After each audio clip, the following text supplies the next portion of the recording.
Last time on Rise of the Soul Queen, Talia dropped from the sky, eyes blazing, blade drawn. Guardian, respond, were Emily's words. There was quiet. Then there was knowing. The siren of fire was found, and the siren of soul, who was not a siren at all, but queen. Episode 6. A Stranger Knocks. Emily stared at David, lips parting. No words came out. David smiled, faint and ready for questions. In silence, he repeated himself. She is our queen. Still silent for a moment. You could feel the words hanging in the air. Emily blinked. Wait. What? David stepped forward, his tone soft. You are the soul Syria, the heir of the light. Our line has waited. No, she said quickly, putting both hands up like a traffic cop stopping traffic. First you say I'm an elf, which, okay, nuts, but now I'm some kind of queen, like some kind of royal elf overlord? This is... She laughed, too sharp. Is this one of those hidden camera shows? Did someone swap my birthday candles for mushrooms? David's face went serious. Emily's voice cracked. Am I being punked right now? No, he said quietly. Far from it. You're waking up. Waking up? From what? Her laugh turned watery. Because I feel like I'm sleepwalking through a fairy tale I didn't ask to be in. The other kids looked at her, Zoe biting her lip, Andrew shifting on his feet, Kat folding her arms, chin tilted with new curiosity. Logan watched like a scientist trying to make sense of a glitch in the system. And Brian? There was a hum outside. It grew louder, warping in a pitch like something alive and searching. David rose to full height, scanning the shadows that clung to the edges of the boarded windows. He didn't need to say a word. Talia was already moving. She stepped forward, just enough to block the main entrance. Her posture deceptively calm. Her hand stayed near the hilt of her blade, but she didn't draw it. Not yet. David turned to the kids and gave a sharp gesture. Back. They obeyed without question. Emily opened her mouth. What's... Zoe touched her arm gently, shaking her head. David's head turned, his eyes to Talia again. She nodded once. The two of them didn't speak. They didn't need to. Whatever they had, whatever they were, it was older than language, a bond carved in fire and years. Andrew stepped forward, not in front of Emily, but just enough to be ready. Everyone stilled. Then a tap. Just one. Not a bang, not a knock. A single, deliberate tap at the garage door. A breath held. Another. Then a voice. Male, smooth, light, but not carefree. British, it sounded.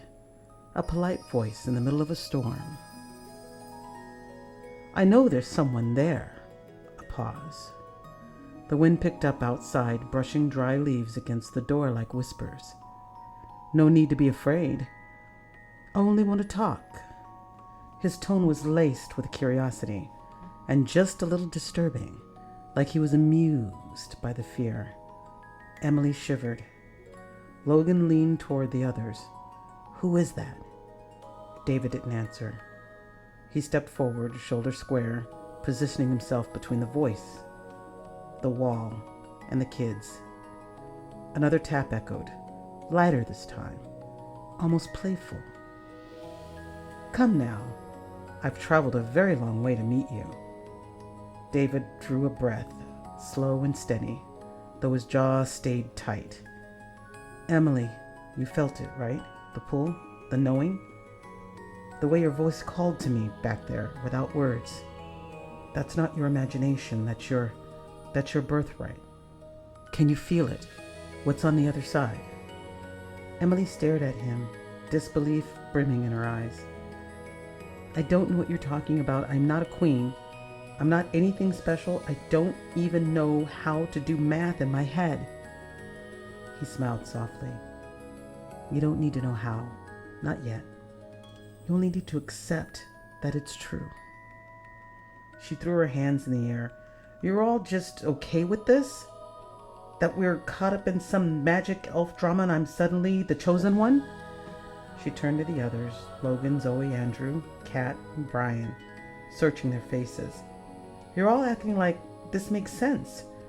Like this happens all the time. Like I'm supposed to be fine with some stranger calling me a queen and expecting me to, what, rule a mountain? A sharp laugh escapes her lips. This is insane. The others exchanged glances, confused, uncertain. Em, Zoe said softly, what are you talking about? Logan whispered, nodding toward David. I think we should be quiet. There's someone out there that's got Uncle James Bond over there looking real tense. Emily's eyes shifted back to David. Her voice cracked just a little. Why me? He didn't miss a beat. His voice was steady, sure, supportive. Because you always were, whether you remembered or not. She opened her mouth again, but he gently held up a hand. Emily, his voice dropped low, comforting. Please, I'll explain everything, but not now. Not like this. He turned, eyes focused back on the door. Talia was already still, listening, alert. Kat mirrored her posture, arms crossed, gaze on the warrior woman, who seemed very cool to Kat. She smiled slightly. Another sound, not a knock this time, a glide, like fingertips brushing the metal frame of the door. Then the voice. It's just me, the voice called, smoother now, coaxing. For now, if you let me in, we can talk. Just us. Before things get more complicated, more crowded. David's expression darkened, not with fear, but recognition. He looked at Talia. She nodded. No words passed between them. Again, none were needed. Dave turned to the kids. Stay back and be quiet. Logan obeyed immediately. Zoe reached for Emily's hand. Andrew moved in front of them without a word. Kat lingered, eyes fixed on the door. Who is that? Emily whispered. David didn't answer. Not yet. David held Talia's gaze for a moment longer, then gave a subtle nod. Without hesitation, Talia reached behind her back and drew the curved blade, quiet, controlled. It gleamed faintly in the dim light. She moved to flank the garage door, stance fluid, her eyes hard. David took a few steps forward, pressing his hand flat against the cool metal. He paused, sensing, feeling, listening. Whoever he is, he's alone, David said finally, a hint of something behind his voice. Not relief, not surprise, just certainty. He looked back one more time. The kids were huddled, silent. Talia was ready. Kat mirrored her again. Breaths shallow, fists clenched. Okay, David said, letting out a tense breath. With a slow, deliberate motion, David unlatched the door and let it rise. Just a foot at first, then wider. The creak echoed like a warning. Boots stepped forward. Polished leather, crisp lines, and then he ducked beneath the frame and entered, tall, slender, unbothered. A long charcoal coat fell around him like smoke, collar turned just so. His shirt was button high, no tie, hair dark, parted neatly, a single streak of silver at the temple, and his eyes sharp, bright, and amused. David closed the door, and the attention was now on the strange man who walked into the garage. He didn't speak right away. He simply stepped inside, dusting off his sleeves as if he'd arrived at a dinner party. He glanced around the room, one eyebrow lifted at the electric mix of teenagers in tension. Then his gaze landed on Emily, a smile. He turned from her and took in the space, head tilted with faint curiosity, like an art critic reviewing a new exhibit. He spotted a folding chair near the tool bench, strode over, and dusted it with a single flick of his hand before settling in. Legs crossed, posture relaxed, like a man at ease in someone else's living room. A pause, then, looking up at David with playful formality. "So, this is the little party you've been throwing." He leans back. "I wasn't sure if I needed a costume or just a decent bottle of wine."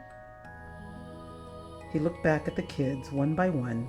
His gaze lingered on each of them, thoughtful, calculating. Not quite a threat, but not one either. "I must say, interesting guest list." Talia moved before the others could blink, blade still loose in her hand, body angled between the children and the stranger.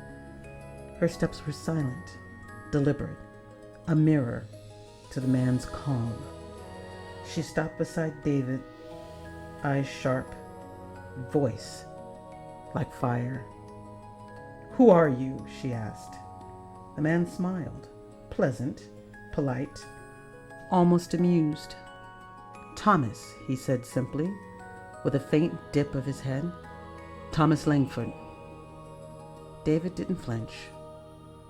"That's fine," David said, voice low. "But who are you?" Thomas gave a quiet laugh, not mocking, just delighted. He leaned back in the chair, letting the silence stretch a moment too long. Drama. "Me?" slightly smiles. "Don't you know me? Guardian?"